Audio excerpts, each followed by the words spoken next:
Big boss. ಇದು big boss.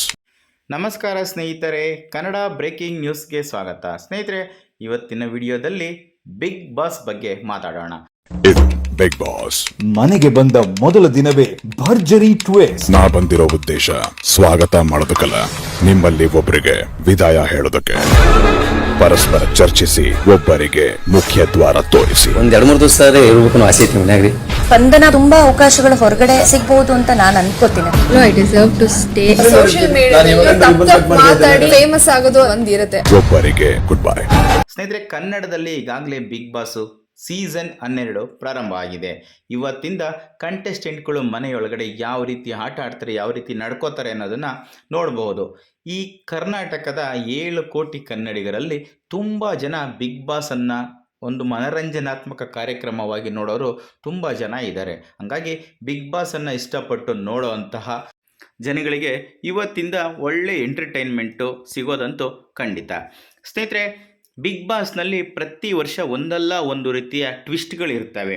ಆ ಟ್ವಿಸ್ಟ್ಗಳು ಏನು ಅನ್ನೋದಾದರೆ, ಈ ವರ್ಷ ಬಿಗ್ ಬಾಸ್ ಮನೆಗೆ ಕಂಟೆಸ್ಟೆಂಟ್ಗಳನ್ನ ಕಳಿಸ್ಬೇಕಾದ್ರೆ ಒಂದು ರೀತಿಯ ಟ್ವಿಸ್ಟನ್ನು ಕೊಟ್ಟಿದ್ದರು. ಆ ಟ್ವಿಸ್ಟ್ ಏನು ಅನ್ನೋದನ್ನು ನಾನು ಆಮೇಲೆ ಹೇಳ್ತೀನಿ. ಆದರೆ ಈಗ ಇನ್ನೊಂದು ಏನಪ್ಪ ಹೇಳ್ತಾ ಇರೋದಂದರೆ, ಬಿಗ್ ಬಾಸ್ ಮನೆಯೊಳಗೆ ಎಲ್ಲರೂ ಕೂಡ ಎಂಟ್ರಿ ಆಗಿದ್ದಾರೆ ಅಷ್ಟೇ. ಇನ್ನು ಯಾವುದೇ ರೀತಿಯ ಟಾಸ್ಕ್ಗಳು ಕೂಡ ಪ್ರಾರಂಭವಾಗಿಲ್ಲ. ಟಾಸ್ಕ್ ಪ್ರಾರಂಭವಾಗೋದಕ್ಕಿಂತ ಮೊದಲೇ ಬಿಗ್ ಬಾಸ್ ಒಂದು ಶಾಕಿಂಗ್ ಸುದ್ದಿಯನ್ನು ಎಲ್ಲ ಕಂಟೆಸ್ಟೆಂಟ್ಗಳಿಗೂ ಕೂಡ ಶಾಕಿಂಗ್ ಸುದ್ದಿಯನ್ನು ಕಂಟೆಸ್ಟೆಂಟ್ಗಳಿಗೆ ಕೊಟ್ಟಿದ್ದಾರೆ. ಆ ಶಾಕಿಂಗ್ ಸುದ್ದಿ ಏನು ಅಂತಂದರೆ, ಟಾಸ್ಕು ಪ್ರಾರಂಭವಾಗೋದಕ್ಕಿಂತ ಮೊದಲೇ ಒಬ್ಬರು ಮನೆಯಿಂದ ಎಲಿಮಿನೇಟ್ ಆಗ್ತಾರೆ ಅಂತ ಹೇಳಿದ್ದಾರೆ. ಏನಕ್ಕೆ ಅಂತ ಗೊತ್ತಿಲ್ಲ, ಆದರೆ ಎಲ್ರಿಗೂ ಇದೊಂದು ದೊಡ್ಡ ಶಾಕಿಂಗ್ ನ್ಯೂಸ್ ಆಗಿದೆ. ಏಕೆಂದರೆ ಎಲ್ಲರ ಮನಸ್ಸಲ್ಲಿ ಅನ್ನಿಸ್ತಾ ಇರುತ್ತೆ, ಸ್ವಲ್ಪ ದಿನ ಆಟ ಆಡಿದ ಮೇಲೆ ಯಾರು ವೀಕ್ ಇದ್ದಾರೆ ಅವ್ರನ್ನ ಮನೆಗೆ ಕಳಿಸ್ಬೇಕು, ಅಥವಾ ಯಾರು ತುಂಬ ಚೆನ್ನಾಗಿ ಆಡ್ತಿದ್ದಾರೆ ಅವ್ರು ನಮಗೆ ಟಫ್ ಆಗ್ತಾರೆ, ಅವ್ರನ್ನ ಬೇಗ ಮನೆಗೆ ಕಳಿಸಿದ್ರೆ ನಾನು ಸೇಫಾಗಿ ಉಳ್ಕೋಬೋದು ಅನ್ನೋಂಥದ್ದು ಎಲ್ಲರೂ ತಲೆಯಲ್ಲೂ ಓಡ್ತಾ ಇರುತ್ತೆ. ಹಂಗಾಗಿ ಅವ್ರ ಮನಸ್ಸಿಗೆ ಅನ್ನಿಸ್ದಂಗೆ ಅವ್ರು ನಿರ್ಧಾರ ತಗೋತಾರೆ, ಎಲ್ಲಿ ನಾಮಿನೇಟ್ ಮಾಡ್ತಾರೆ, ಎಲಿಮಿನೇಟ್ ಆಗ್ತಾರೆ, ಹೋಗ್ತಾ ಇರ್ತಾರೆ. ಆದರೆ ಇಲ್ಲಿ ಮುಖ್ಯವಾಗಿ ಆಗ್ತಿರೋದೇನೆಂದರೆ, ಯಾರನ್ನ ನಾಮಿನೇಟ್ ಮಾಡಬೇಕು. ಯಾಕೆಂದರೆ ಯಾರ ಬಗ್ಗೆ ಯಾರಿಗೂ ಗೊತ್ತಿಲ್ಲ. ಮನೆ ಒಳಗಡೆ ಹೊರಗಡೆಯಿಂದ ವೈಯಕ್ತಿಕ ಬೇರೆ, ಎಲ್ಲಿ ಕಲಾವಿದರಾಗಿರ್ತಾರೆ, ಸ್ಕ್ರೀನ್ ಮೇಲೆ ನೋಡ್ತಿರ್ತಾರೆ, ಹಂಗಾಗಿ ಅವ್ರ ಬಗ್ಗೆ ಇವ್ರಿಗೆ ಗೊತ್ತಿರಲ್ಲ, ಇವ್ರ ಬಗ್ಗೆ ಅವ್ರಿಗೆ ಗೊತ್ತಿರಲ್ಲ. ಆದರೆ ಮನೆ ಒಳಗಡೆ ಹೋದ್ಮೇಲೆ ಅಲ್ಲಿ ಎಲ್ಲರೂ ಒಂದು ಕಡೆ ಬೆರೆತು ಆಟ ಆಡಬೇಕಾದ್ರೆ ಎಲ್ರಿಗೂ ಎಲ್ಲರ ಬಗ್ಗೆ ಗೊತ್ತಾಗ್ತಿರ್ತದೆ. ಯಾರು ಯಾರ ಮೇಲೆ ಚಾಡಿ ಹೇಳ್ತಾರೆ, ಪಿನ್ ಇಡ್ತಾರೆ, ಯಾರು ಸಾಚಗಳು, ಯಾರು ಸರಿಯಾಗಿದ್ದಾರೆ ಅಂದರೆ ಒಂದು ಆಟ ಆಡೋ ವಿಚಾರದಲ್ಲಿ. ಬಿಗ್ ಬಾಸ್ ಮನೆ ಒಳಗೆ ನಾನು ಉಳ್ಕೋಬೇಕು ಅನ್ನೋ ವಿಚಾರಕ್ಕೆ ಸಂಬಂಧಪಟ್ಟಂಗೆ ಯಾರು ಆ ರೀತಿ ಸಾಚ ಥರ ನಡ್ಕೋತಾರೆ, ಯಾರು ಪಿನ್ನೋಡೋ ಕೆಲಸ ಮಾಡ್ತಾರೆ ಅಂತ ಅಷ್ಟೇ. ಆದರೆ ಬಿಗ್ ಬಾಸ್ ಮನೆ ಒಳಗೆ ಎಷ್ಟು ದಿನ ಇರ್ತಾರೋ ಅಲ್ಲಿವರೆಗೂ ಅವ್ರು ಏನು ನಡ್ಕೋತಾರಲ್ಲ ಅದೆಲ್ಲ ರಿಯಲ್ ಕ್ಯಾರೆಕ್ಟರ್ ಆಗಿರೋದಿಲ್ಲ. ಆ ಒಂದು ಕಪ್ಪನ್ನು ಗೆಲ್ಲೋದಕ್ಕೋಸ್ಕರವಾಗಿ ಅವರು ಅವೆಲ್ಲ ಪ್ರಯತ್ನಗಳನ್ನಲ್ಲಿ ಮಾಡ್ತಿರ್ತಾರೆ ಅಷ್ಟೇ. ಹಾಗಾಗಿ ನಾವು ಅದನ್ನೇ ಅವರ ರಿಯಲ್ ಕ್ಯಾರೆಕ್ಟರ್ ಅಂತ ಅಂದ್ಕೊಳ್ಳೋದಕ್ಕೆ ಸಾಧ್ಯವಾಗಲ್ಲ. ಯಾಕೆಂದರೆ ಕೆಲವೊಮ್ಮೆ ಅಲ್ಲಿ ಅವರು ಒರಿಜಿನಲ್ ಕ್ಯಾರೆಕ್ಟ್ರಲ್ಲಿ ಆಟ ಆಡೋಕ್ಕೋದ್ರೆ ಖಂಡಿತ ಗೆಲ್ಲಕ್ಕಾಗಲ್ಲ, ಒಂದು ದಿನ ಕೂಡ ಇರೋಕ್ಕಾಗಲ್ಲ, ವಾಪಸ್ ಬರಬೇಕಾಗುತ್ತೆ. ಸ್ನೇಹಿತರೆ, ಈಗ ಬಿಗ್ ಬಾಸ್ ಕೊಟ್ಟಿರುವಂಥ ಶಾಕ್ ಏನಂತಂದರೆ, ಬಿಗ್ ಬಾಸ್ ಮನೆ ಒಳಗಡೆ ಹೋಗಿ ಒಂದು ದಿನ ಕೂಡ ಕಳೆದಿಲ್ಲ, ಒಬ್ರಿಗೊಬ್ರು ಇನ್ನೂ ಯಾರು ಪರಿಚಯ ಕೂಡ ಮಾಡ್ಕೊಳ್ಳೋಕ್ಕೆ ಸಾಧ್ಯ ಆಗಿರೋದಿಲ್ಲ. ಅಂಥ ಸಂದರ್ಭದಲ್ಲೇ ಎಲಿಮಿನೇಟ್ ಆಗ್ತಾರೆ ಒಬ್ಬರು ಅಂತ ಹೇಳಿದ್ದಾರೆ. ಅದು ಏನಕ್ಕೆ ಅಂತ ಗೊತ್ತಿಲ್ಲ.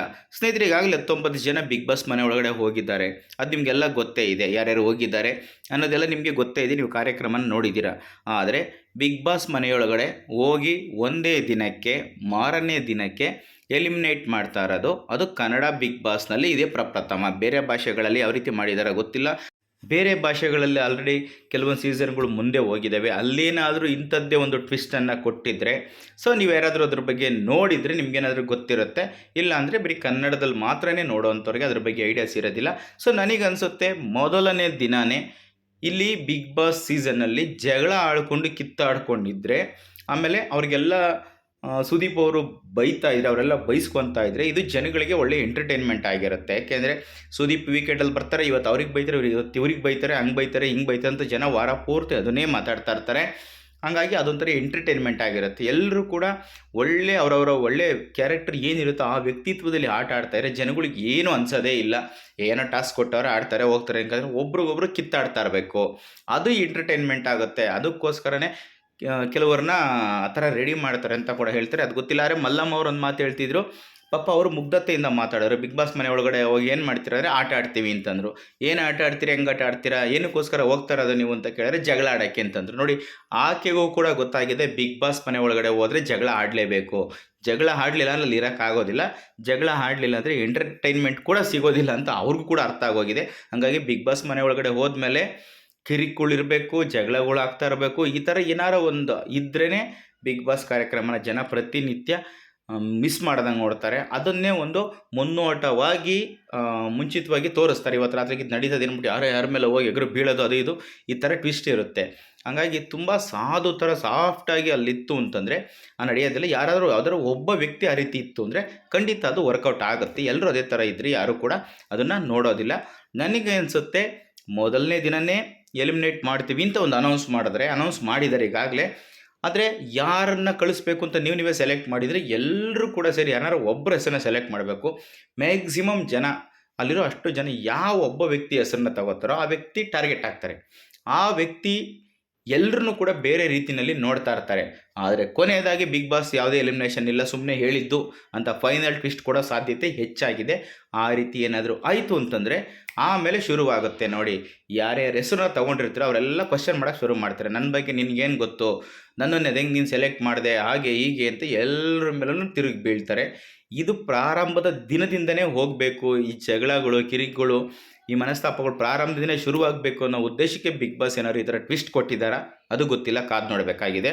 ಸ್ನೇಹಿತರೆ, ಪ್ರತಿನಿತ್ಯ ಇದ್ರ ಬಗ್ಗೆ ಅಪ್ಡೇಟ್ಸ್ಗಳನ್ನ ಕೊಡ್ತಾ ಇರ್ತೀನಿ. ಹಾಗೆ ನಮ್ಮ ಚಾನಲನ್ನು ಸಬ್ಸ್ಕ್ರೈಬ್ ಮಾಡಿಕೊಂಡು ಪ್ರತಿನಿತ್ಯ ಬಿಗ್ ಬಾಸ್ ಬಗ್ಗೆ ಅಪ್ಡೇಟ್ಸ್ಗಳನ್ನ ತಿಳಿಸ್ಕೊಡೋ ಅಂಥ ಪ್ರಯತ್ನ ಮಾಡ್ತೀನಿ. ಹಾಗೆ ನಮ್ಮ ಚಾನಲನ್ನು ಯಾರೆಲ್ಲ ಸಬ್ಸ್ಕ್ರೈಬ್ ಮಾಡ್ಕೊಂಡಿಲ್ವೋ ದಯವಿಟ್ಟು ಈ ಕೂಡಲೇ ಸಬ್ಸ್ಕ್ರೈಬ್ ಮಾಡ್ಕೊಳ್ಳಿ. ಪ್ರತಿನಿತ್ಯ ನೋಡ್ತಾ ಇರಿ. ಇಂಥದ್ದೇ ಹೊಸ ಬೇರೆ ಮಾಹಿತಿಗಳನ್ನೂ ಕೂಡ ತಿಳಿಸ್ಕೊಡೋ ಅಂಥ ಪ್ರಯತ್ನ ಮಾಡ್ತೀನಿ. ಎಲ್ರಿಗೂ ಒಳ್ಳೆಯದಾಗಲಿ. ಧನ್ಯವಾದಗಳು.